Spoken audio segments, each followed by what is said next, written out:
प्यारे बच्चों, अस्सलाम वालेकुम रहमतुल्लाहि व बरकातुहू। आज का जो हमारा सबक है, मौजू है वो है साइंस और जंग, जिससे हमने 7वीं जमात की उर्दू किताब से लिया है। बच्चों, चूँकि हमने कल इस लेसन को मुकम्मल किया, इसके बारे में जानकारी हासिल की, आज हम इसके दिए हुए सवालात के जवाब लिखेंगे। तो बच्चों, पहला सवाल हमारे पास है, वो है साइंसी जंग किसे कहते हैं। साइंसी जंग किसे कहते हैं?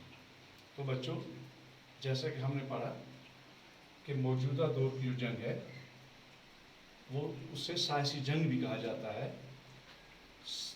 तो हम इसका जवाब देंगे, साइंसी जंग से मुराद वो जंग है जिसमें साइंस के बनाए हुए मूल्य हथियारों का इस्तेमाल किया जाए।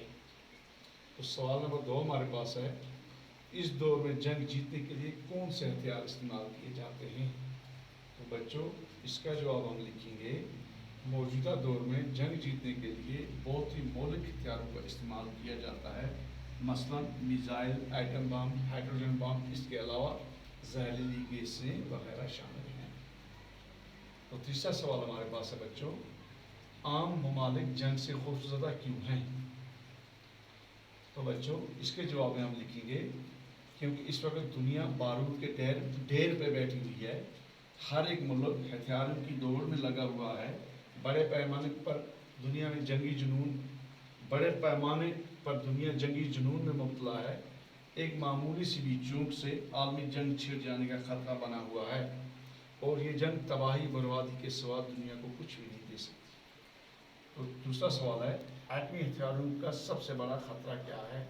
तो जवाब है बच्चों, एटमी हथियारों का सबसे बड़ा खतरा ये है कि चंद सेकंडों में दुनिया दहकते हुए शोलों में बदल जाएगी, हरे भरे इलाके रेगिस्तान बन जाएंगे, लाखों करोड़ों की तादाद में लोग मर जाएंगे, माजूर हो जाएंगे। तो बच्चों, ये है जंग। जो पुराने ज़माने की जंगें आपको पता है वो मामूली नवीद की होती थी, छोटे पैमाने पर लड़ी जाती थी, जिसमें इस्तेमाल होता था तलवारों का, नेज़ों का, और ये जंग सिर्फ कहाँ तक महदूद रहती थी, बॉर्डर तक या मैदान जंग तक। उसमें भी इंसानी जानों का ज़िया होता था, लेकिन वो लिमिटेड जंग होती थी।